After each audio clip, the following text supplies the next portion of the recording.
ntabwo nzi neza niba warabibonye uburyo ki abantu benshi bumva ko kujyana inyamaswa bavanye mu gasozi mu ngo barimo uyu munsi nta kibazo bibateye, cyane cyane iyo bazisanze zikiri ntoya zarazimiye cyangwa se zitari zitagira uzitaho.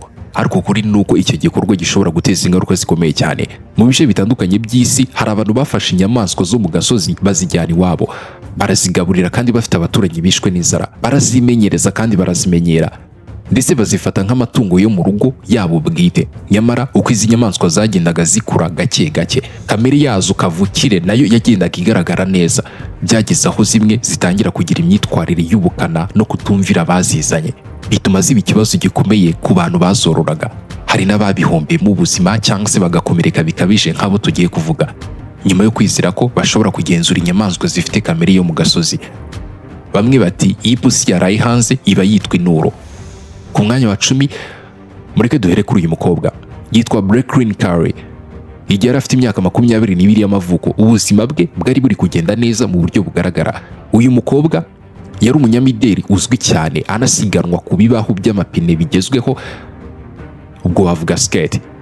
Yari afite amasezerano n'amasosiyete akomeye cyane, yari amaze kugaragara mu binyamakuru bitandukanye nka Vox, ndetse yari ategerejwe ku gufata amashusho y'iyamamazwa rya televiziyo nyuma y'ibyumweru bike. Birumvikana ejo hazaza he hari huzuye icyizere cyiza. Uyu mukobwa yari yarakuranye urukundo rw'imbwa kuva akiri muto. Kubera uburyo ki yari yaramenyereye kubana nazo, ntabwo yagiraga ubwoba na buke gusa igihe yabaga ari kumwe nazo.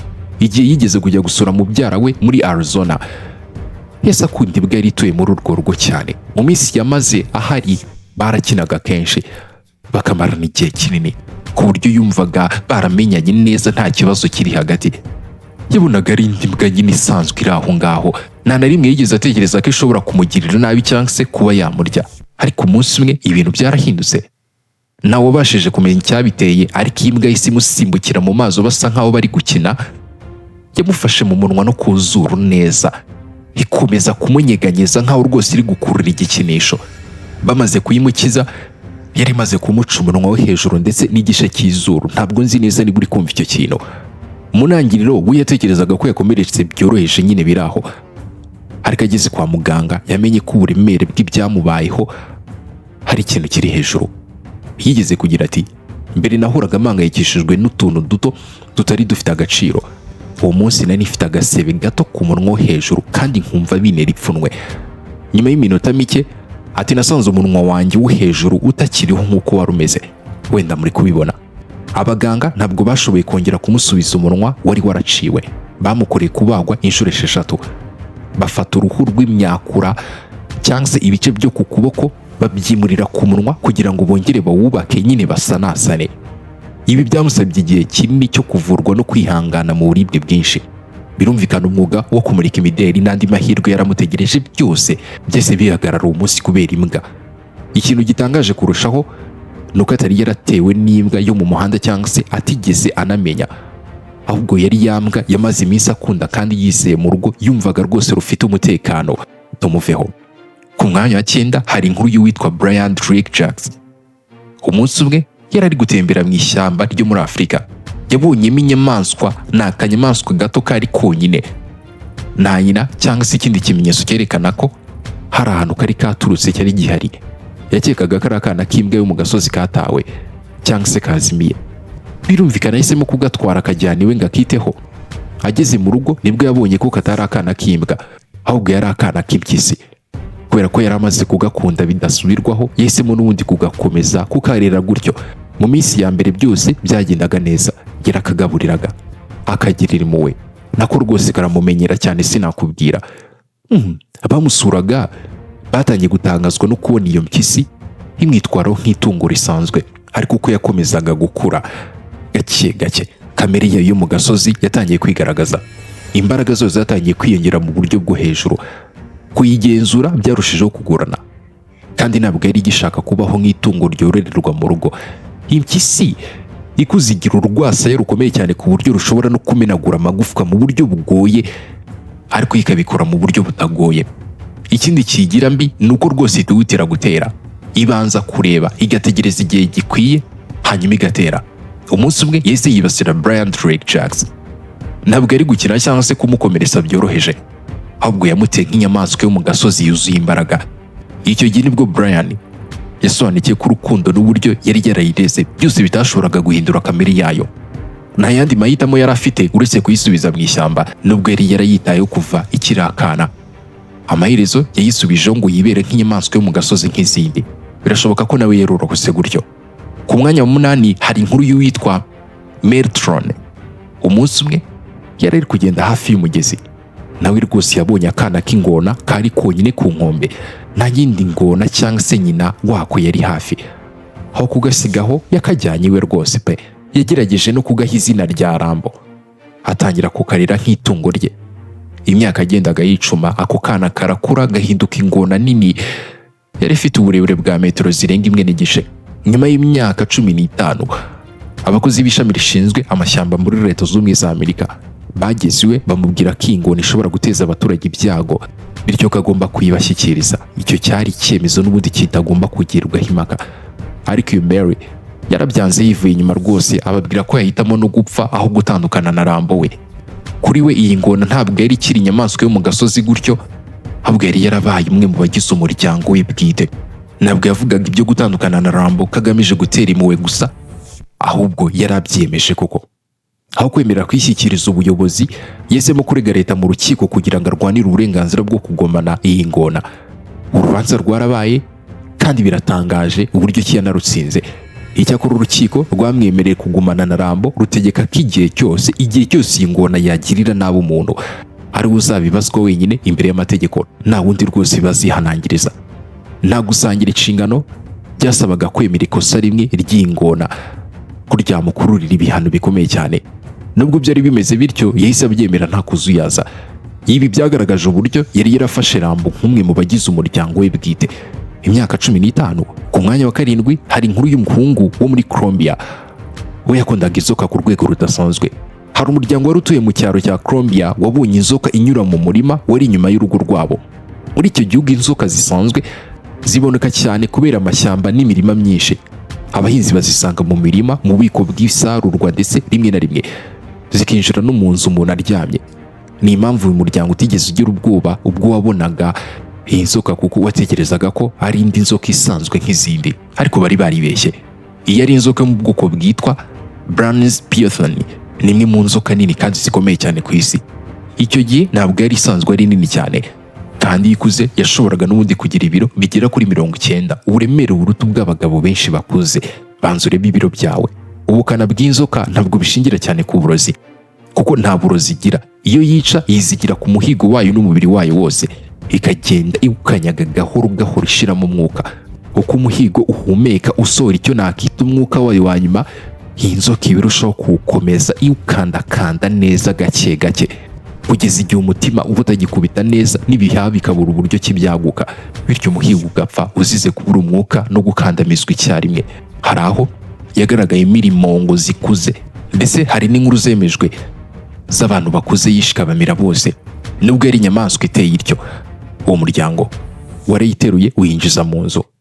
Ntibahamagaye abashinzwe kwita ku nyamaswa zo mu gasozi cyangwa se babaze icyo bakora.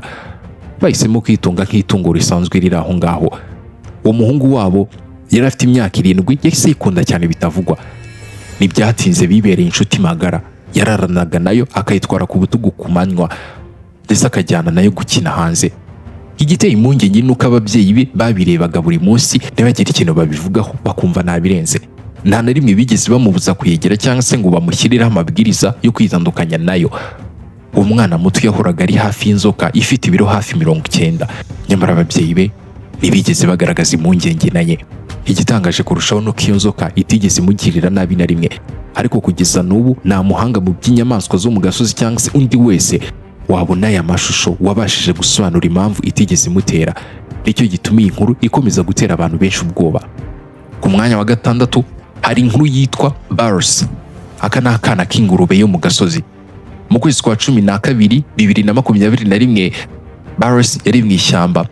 Abonamo akana k'ingurube yo mu gasozi kari konyine, kakiri gato ku buryo rwose yagatiruraga mu biganza, kandi na nyina cyangwa izindi ngurube zari hafi ntabwo yigeze azibona. Yaragatahanye agashyira mu rugo rwe rwari rusanzwe rurimo n'andi matungo. icyo gihe yabonaga kari akanyamaswa gato gakeneye kwitabwaho gusa. Aka kana kari kamenyera ubuzima bwo mu rugo vuba, karabumenyera neza.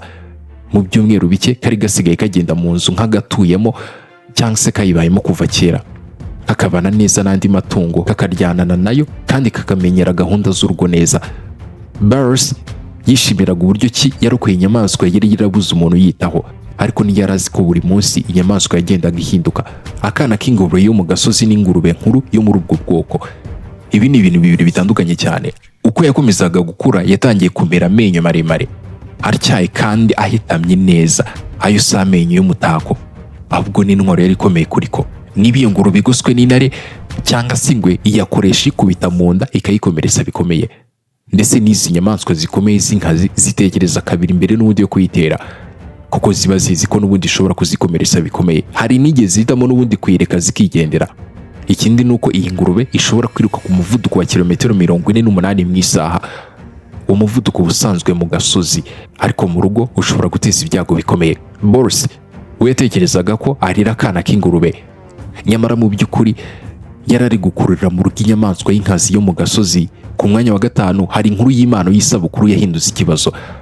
Hari umugabo ubonye agasimba ko mu bwoko bwitwa honey badgers kari kakomereze, yahisemo kukarokora. Muri uwo mwanya umugore we yari ari kwizihiza isabukuru y'amavuko, maze atekereza ko bamuzanira ku gasimba. Ibi byari kuba Imana idasanzwe kandi itazibagirana. Umugore yaragakunze cyane, bakita Gilbert. Batangira kukereka mu rugo nk'itungo risanzwe, barakarira rwose. Ariko nta n'umwe muri bo wari uzi neza imico n'ubukana bw'aka gasimba. Bidatinze bagiye kubimenya, kuko Guinness World Records yagaragaje kano gasimba kari inyamaswa itagira ubwoba kurusha izindi zose ku isi.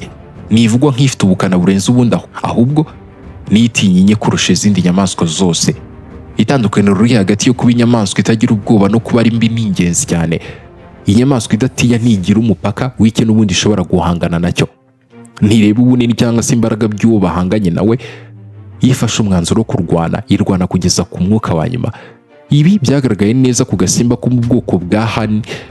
Ubusanzwe umuntu mukuru urumwe n'inzoka ya cobra ashobora gupfa mu masaha make kubera uburozi bwayo, ariko iyi nyamaswa yo iyi nzoka yirumye ishobora gusa nk'itaye ubwenge by'igihe gito, ikongera kwibyukira igasoza no kurya iyo nzoka yayirurumye. Umubiri wayo ifite ubushobozi bwo kwihanganira uburozi bwinshi bw'inzoka. Niyo mpamvu ikunze guhiga, ikica, ikanarya inzoka zo mu bwoko bwa black mamba, zimwe mu nzoka zihuta kandi zifite uburozi bukomeye kurusha izindi ku isi. Ikuriye uraba ukireba.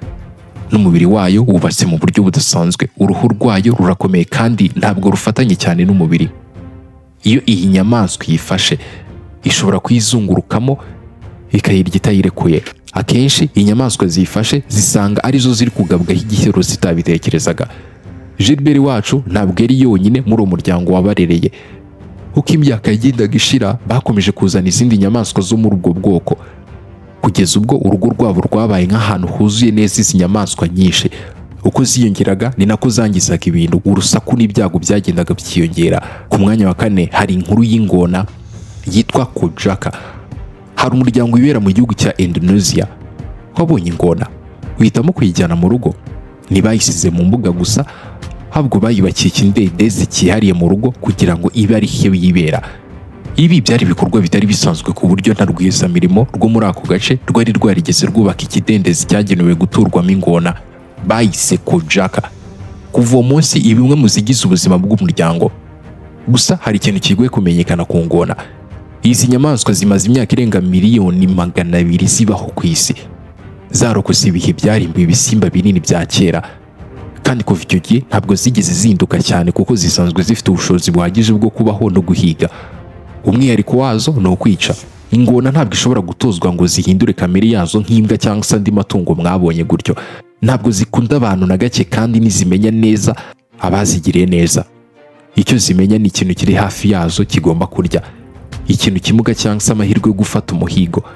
Ku ngona, ukuboko kwayihaye ibyo kurya n'ukuboko kwayegereye gusa byose birangana, nta kintu biyibwiye. Ingona ifite urwasaya rukomeye kurusha urw'indi nyamaswa iyo ari yo yose uyu munsi izwi ku isi. Imbaraga zazo zishobora kumena gusa n'urugi rw'imodoka. kandi ntikunze kubanza kwerekana ikigiye gutera. Tekereza ituje igihe kinini hanyuma igahita isimbukira umuhigo ku muvuduko udasanzwe ku buryo bigora uwayiteze kubona umwanya wo guhunga. Nubwo bimeze bityo, Kojak ntabwo yigeze igirira nabi umuntu muri uwo muryango. Abana bayikiniraga uruhande, abayigize umuryango bakayigaburira n'amaboko yabo. Nta muntu wari umuhanga mu kwita ku nyamaswa zo mu gasozi, nta mahugurwa yihariye bari barahawe, nta mabwiriza akomeye y'umutekano bari bafite. Bashingiraga gusa ku cyizere bari bayifitiye. Twarayireze wana. Kugeza ubu Kojak nta muntu iratera, ariko abahanga bose bazi imyitwarire y'ingona. Bavuga amagambo ngo ntabwo irabikora, ntabwo itanga icyizere, ariko rwose bishobora kubaho. Ku mwanya wa kabiri hari inkuru ya Amanda Greer. Uyu Amanda yaratuye mu gace kitwa Copcore muri leta ya Florida.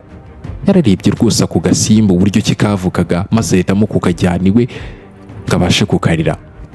Yagahaye izina akita Igmo. Kari gato katagaragara nk'akatera ikibazo kandi gakeneye kwitabwaho akabacu, bityo yumva ko ari ibisanzwe kugafasha. Mu myaka 2 ya mbere byose byagenze neza. Igmo yakuriye mu rugo, igera ku burebure bwa metero irenga 1. Amanda yayigaburiraga buri gihe, akayifata mu ntoki, kandi rwose yumvaga ayizi neza. Ubuzima bwabo bwa buri munsi bwari bwarabaye ibisanzwe ku buryo nta na rimwe yigeze anayitinya. Ariko icyatarazi ni uko inyamaswa igira impinduka zikomeye mu mubiri igihe ikuze.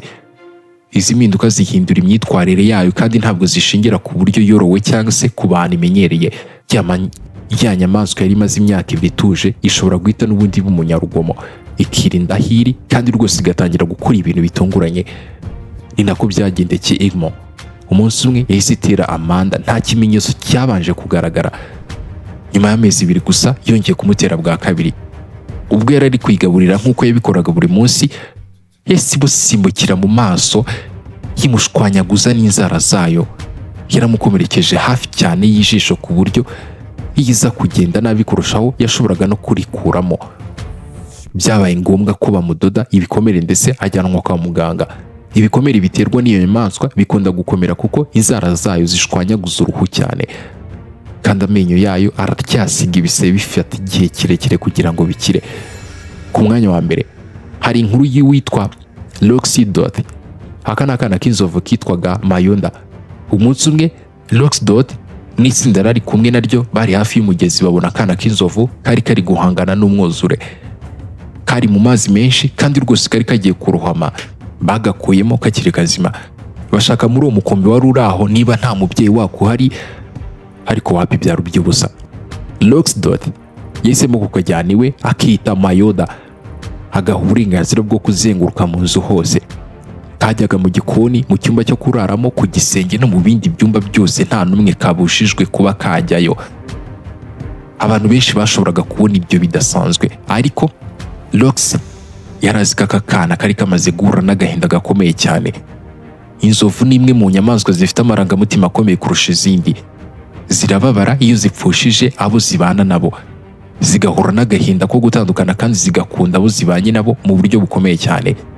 Iyo ipfushije umwe mu muryango wayo, ishobora kumara igihe kinini ibabaye nk'uko nyine biba ku bantu twe. Mayonda ntabwo yari yarapfushije umwe gusa, ahubwo yari yarabuze umuryango wayo wose icyarimwe. Nyuma yo kurokorwa, umuntu wenyine yarasigaranye ni Loxidot. Ni impamvu yakomeje kumukurikira aho yajyaga hose. Ntiyabashaga gutandukana nawe na gato. Urwo rukundo rwariyongereye, ari nako Mayonda yakomezaga gukura. Ibintu n'ubundi byo mu rugo byatangiye kwangirika kuva hakiri kare. Yatangiye kumena ibikoresho byinshi, igasunika ibikoresho byo mu nzu, maze buhoro buhoro urugo rutangira guhinduka kubera imbaraga zayo. Kandi icyo gihe yari kirakana. Inzovu yagendaga igira imbaraga buri cyumweru kwikura. Ibi byatumye Lox yarabashaga kwihanganira mu ntangiriro byari intangiriro gusa, byari bikiri imbere.